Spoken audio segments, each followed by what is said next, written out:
문재인 대통령이 이번 방중 한중 정상회담 기간 동안 북경대학에서 연설을 한 내용이 많이 지금 회자되고 있습니다.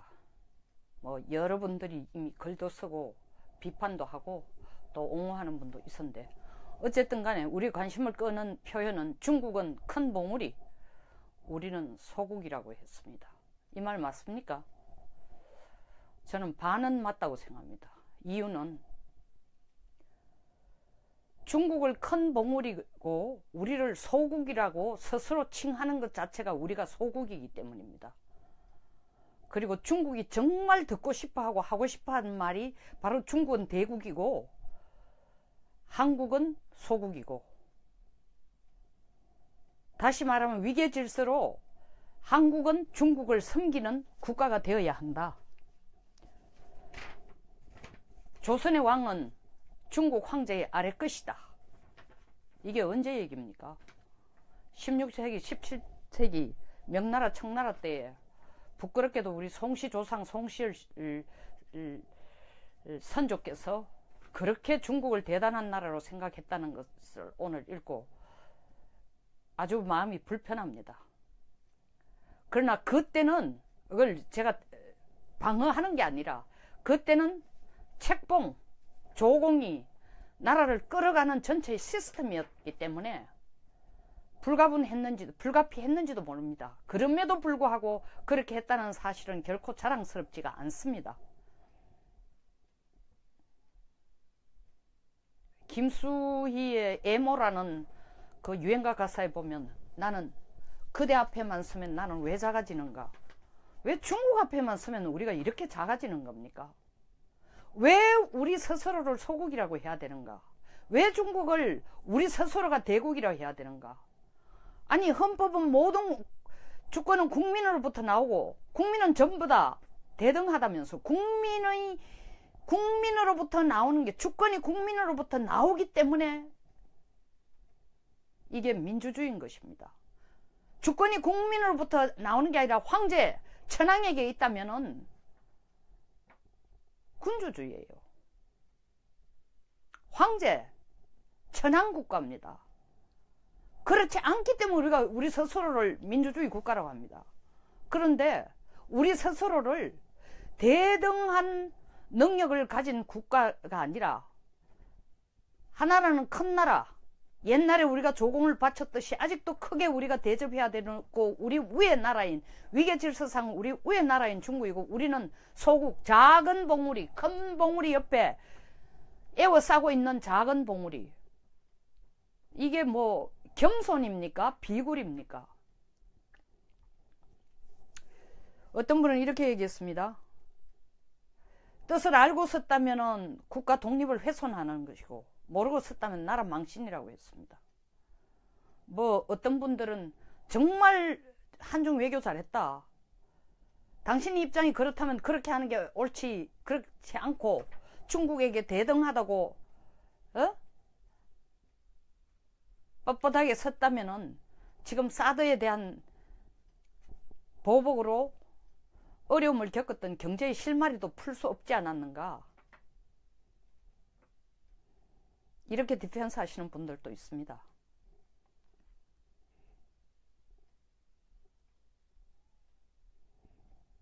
경제협력은, 한중 경제협력은, 한중 간의 무역은 일방적으로 우리가 덕만 보는 게 아닙니다. 중간재를 우리가 다 줍니다. 완제품을 만들어가 메이드 인 차이나 레벨을 붙여가지고 내보냅니다. 그리고 지금은 우리 걸 따라잡아서 많은 기술을 배웠지만, 한중 간의 무역이 증가할 즈음 많은 기술들을 또한 이전해 줬습니다. 왜 이렇게 답답한지 모르겠습니다.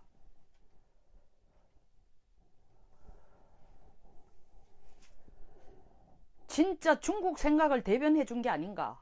또 다른 의견들은 또 나옵니다. 노영민 주중 한국대사가 이달 초에 시진핑 주석의 신임장 제정 받을 때, 제정할 때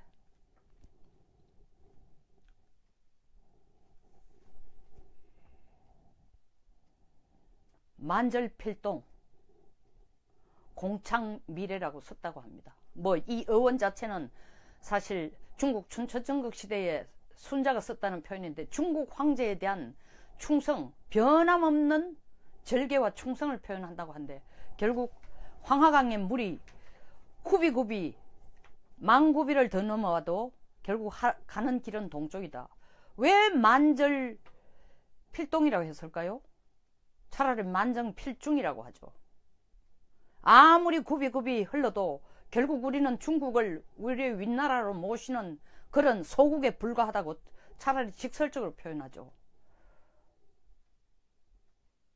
이런 표현을 쓰지 않았다면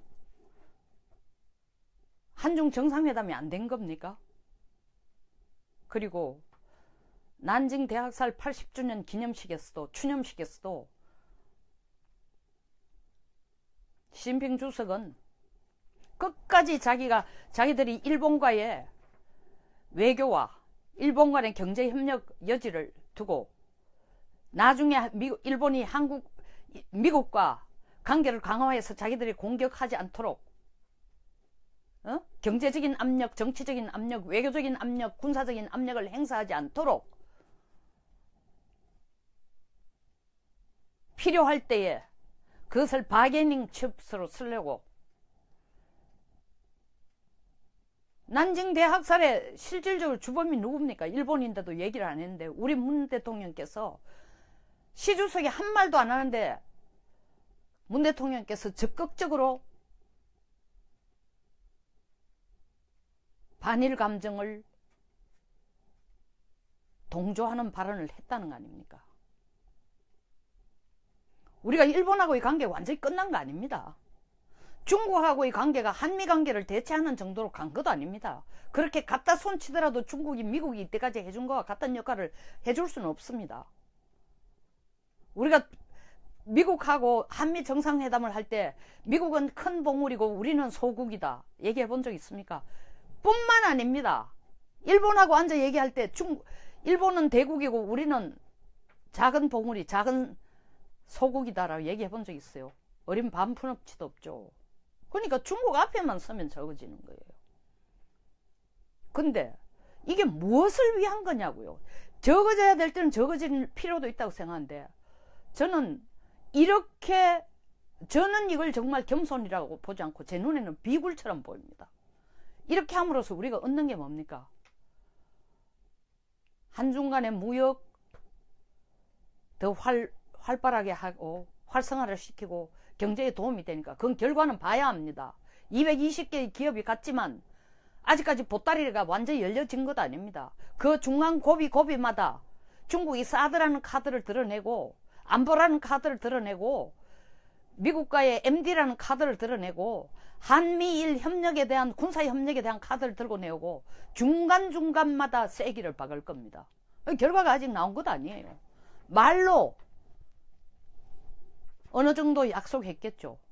더더구나 청와대는 지나칠 정도로 지금 이것이 대단한 한중 정상회담의 성공이라고 칭찬에 칭찬, 홍보에 홍보 다 늘어놓고 있습니다.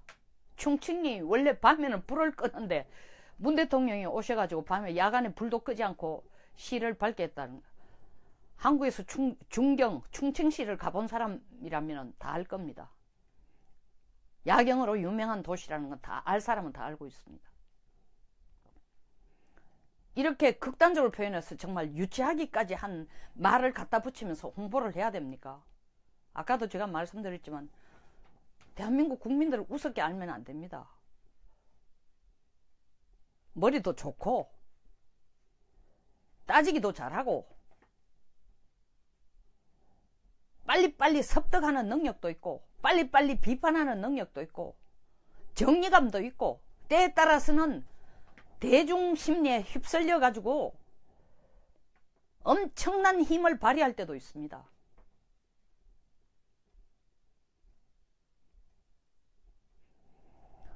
그 중간에 여러 가지 프로토콜에 대해서도 한중 정상회담 기간 동안 얘기가 많았습니다. 뭐 식사를 몇 차례 했니, 뭐 정말 문 대통령이 서민적으로 중국 사람들이 먹는 식사를 가지고 아침에 중국 돈과 두유를 가지고 식사를 했다느니 얼마나 서민적이냐, 아니면 그거는 옳지 않다, 다 곁다리라 칩시다. 그러나 대통령께서 북경대에 가서 대학생들 앞에 연설을 하면서 중국은 큰 봉우리고 우리는 소국이다. 대한민국 소국 아닙니다. 세계 경제 11위 국가예요. 그리고 한반도가 통일하면 중국을 능가한 국가가 될 수 있는 포텐셜리티, 잠재력을 가진 국가입니다. 제발 국민들에게 프라이드를 심어주세요. 자존심과 자긍심을 심어주세요. 그게 대통령님이 하실 일입니다. 대통령부터 외국에 나가 우린 소국이요, 당신을 더 상전으로 모시겠소, 이건 아닙니다. 대통령이 그렇게 말씀하시는데 국민들이 중국에 가서 무엇을 중국하고 대등하게 협상하고 중국에게 대등한 얘기를 할 것 같습니까? 두고 보겠습니다. 폭행당한 기자에 대해서 청와대가 중국과 협력해서 사과를 받아내겠다. 중국의 관영통신 신문들은 그렇게 얘기 안 하고 있습니다. 한국이 주관해서 하는 일에 한국 자기들끼리 싸움이라 그런 말도 안 되는 가지고 지금 나오고 있습니다. 정말 한국이 소국이 안 되려면은 내 국민부터 그들 앞에 또 떳떳하고 내 국민들의 인권이 그리고 자존심이 짓밟히지 않도록 이 문제를 먼저 중국에게 이 문제에 대해서 사과를 받아내는 것이 소국에서 탈피하는 길입니다. 그렇지 않으면 정말 스스로 말씀하신 대로 그냥 소국이에요. 중국을 스스로 큰 봉우리로 치켜 올리고 우리를 스스로 소국이라고 낮춘 소국으로 영원히 남습니다. 아십시오. 대한민국 소국 아닙니다. 그렇게 스스로를 폄훼하는 것은 겸손도 아닙니다. 비굴일 뿐입니다. 이런 외교는 두고두고 지탄받을 일입니다. 대통령의 단어 하나 선택이 얼마나 중요하다는 건 더더구나 국내보다도 국외에 나가서 왜 소국이라는 표현을 썼는지 정말 그 진짜 뜻을 알고 싶습니다. 그리고 해명을 듣고 싶습니다. 경제적인 압력, 정치적인 압력, 외교적인 압력, 군사적인 압력을 행사하지 않도록 필요할 때에 그것을 바게닝 칩스로 쓰려고 난징 대학살의 실질적으로 주범이 누굽니까? 일본인데도 얘기를 안 했는데 우리 문 대통령께서 시 주석이 한 말도 안 하는데 문 대통령께서 적극적으로 반일 감정을 동조하는 발언을 했다는 거 아닙니까? 우리가 일본하고의 관계가 완전히 끝난 거 아닙니다. 중국하고의 관계가 한미 관계를 대체하는 정도로 간 것도 아닙니다. 그렇게 갖다 손치더라도 중국이 미국이 이때까지 해준 거와 같은 역할을 해줄 수는 없습니다. 우리가 미국하고 한미 정상회담을 할 때 미국은 큰 봉우리고 우리는 소국이다 얘기해 본 적 있습니까? 뿐만 아닙니다. 일본하고 앉아 얘기할 때 일본은 대국이고 우리는 작은 봉우리, 작은 소국이다라고 얘기해 본 적 있어요. 어린 반푼업치도 없죠. 그러니까 중국 앞에만 서면 적어지는 거예요. 근데 이게 무엇을 위한 거냐고요. 적어져야 될 때는 적어질 필요도 있다고 생각하는데 저는 이걸 정말 겸손이라고 보지 않고 제 눈에는 비굴처럼 보입니다. 이렇게 함으로써 우리가 얻는 게 뭡니까? 한중 간의 무역 더 활발하게 하고 활성화를 시키고 경제에 도움이 되니까 그건 결과는 봐야 합니다. 220개의 기업이 갔지만 아직까지 보따리가 완전히 열려진 것 아닙니다. 그 중간 고비마다 중국이 사드라는 카드를 드러내고 안보라는 카드를 드러내고 미국과의 MD라는 카드를 드러내고 한미일 협력에 대한 군사 협력에 대한 카드를 들고 내오고 중간중간마다 세기를 박을 겁니다. 결과가 아직 나온 것도 아니에요. 말로 어느 정도 약속했겠죠. 더더구나 청와대는 지나칠 정도로 지금 이것이 대단한 한중 정상회담의 성공이라고 칭찬에 칭찬, 홍보에 홍보 다 늘어놓고 있습니다. 충칭이 원래 밤에는 불을 끄는데 문 대통령이 오셔가지고 밤에 야간에 불도 끄지 않고 시를 밝겠다는 거. 한국에서 중경, 충칭시를 가본 사람이라면 다 알 겁니다. 야경으로 유명한 도시라는 건 다 알 사람은 다 알고 있습니다. 이렇게 극단적으로 표현해서 정말 유치하기까지 한 말을 갖다 붙이면서 홍보를 해야 됩니까?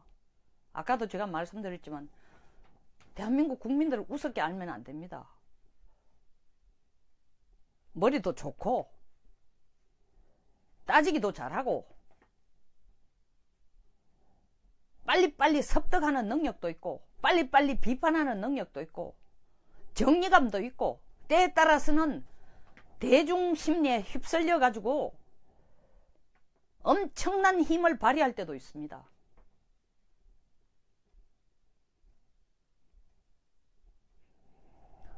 그 중간에 여러 가지 프로토콜에 대해서도 한중 정상회담 기간 동안 얘기가 많았습니다. 뭐 식사를 몇 차례 했니? 뭐 정말 문 대통령이 서민적으로 중국 사람들이 먹는 식사를 가지고 아침에 중국 도넛과 두유를 가지고 식사를 했다느니 얼마나 서민적이냐, 아니면 그거는 옳지 않다, 다 곁다리라 칩시다.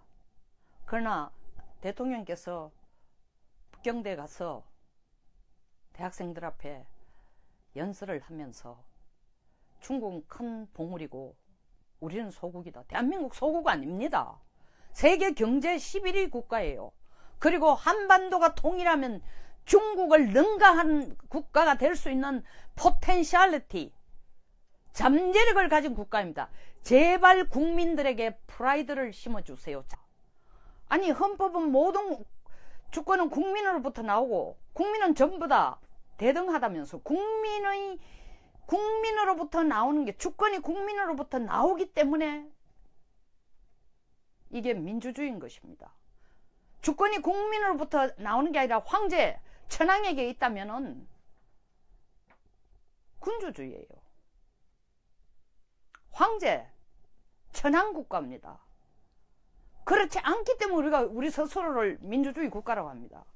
그런데 우리 스스로를 대등한 능력을 가진 국가가 아니라 하나라는 큰 나라, 옛날에 우리가 조공을 바쳤듯이 아직도 크게 우리가 대접해야 되고, 우리 위의 나라인, 위계 질서상 우리 위의 나라인 중국이고, 우리는 소국, 작은 봉우리, 큰 봉우리 옆에 에워싸고 있는 작은 봉우리.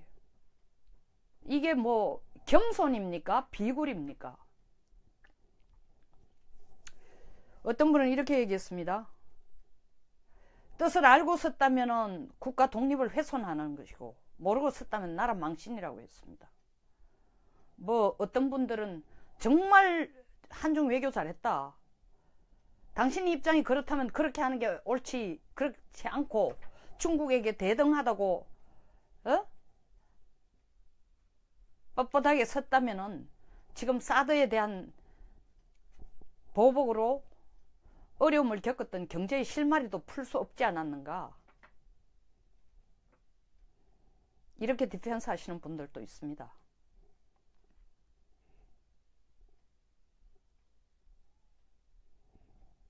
경제협력은, 한중 경제협력은, 한중 간의 무역은 일방적으로 우리가 덕만 보는 게 아닙니다.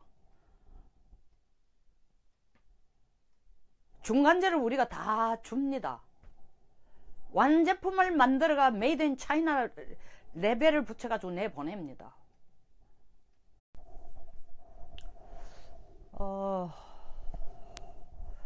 문재인 대통령이 이번 방중 한중 정상회담 기간 동안 북경대학에서 연설을 한 내용이 많이 지금 회자되고 있습니다. 뭐 여러분들이 이미 글도 쓰고 비판도 하고 또 옹호하는 분도 있었는데, 어쨌든 간에 우리 관심을 끄는 표현은 중국은 큰 봉우리, 우리는 소국이라고 했습니다. 이 말 맞습니까? 저는 반은 맞다고 생각합니다. 이유는 중국을 큰 봉우리고 우리를 소국이라고 스스로 칭하는 것 자체가 우리가 소국이기 때문입니다. 그리고 중국이 정말 듣고 싶어하고 하고 싶어하는 말이 바로 중국은 대국이고 한국은 소국이고, 다시 말하면 위계질서로 한국은 중국을 섬기는 국가가 되어야 한다. 조선의 왕은 중국 황제의 아래 것이다. 이게 언제 얘기입니까? 16세기, 17세기 명나라 청나라 때에 부끄럽게도 우리 송씨 조상 송씨 선조께서 그렇게 중국을 대단한 나라로 생각했다는 것을 오늘 읽고 아주 마음이 불편합니다. 그러나 그때는 그걸 제가 방어하는 게 아니라 그때는 책봉, 조공이 나라를 끌어가는 전체의 시스템이었기 때문에 불가피했는지도 모릅니다. 그럼에도 불구하고 그렇게 했다는 사실은 결코 자랑스럽지가 않습니다. 김수희의 애모라는 그 유행가 가사에 보면 나는 그대 앞에만 서면 나는 왜 작아지는가? 왜 중국 앞에만 서면 우리가 이렇게 작아지는 겁니까? 왜 우리 스스로를 소국이라고 해야 되는가? 왜 중국을 우리 스스로가 대국이라고 해야 되는가? 그리고 지금은 우리 걸 따라잡아서 많은 기술을 배웠지만 한중 간의 무역이 증가할 즈음 많은 기술들을 또한 이전해 줬습니다. 왜 이렇게 답답한지 모르겠습니다.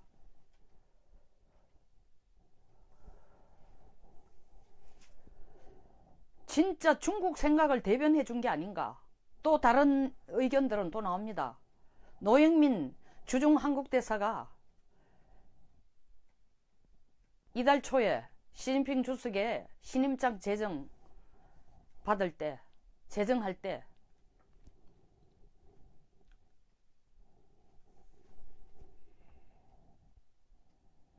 만절필동 공창미래라고 썼다고 합니다. 뭐 이 어원 자체는 사실 중국 춘추전국 시대에 순자가 썼다는 표현인데 중국 황제에 대한 충성, 변함없는 절개와 충성을 표현한다고 한데 결국 황하강의 물이 구비구비 만구비를 더 넘어와도 결국 가는 길은 동쪽이다.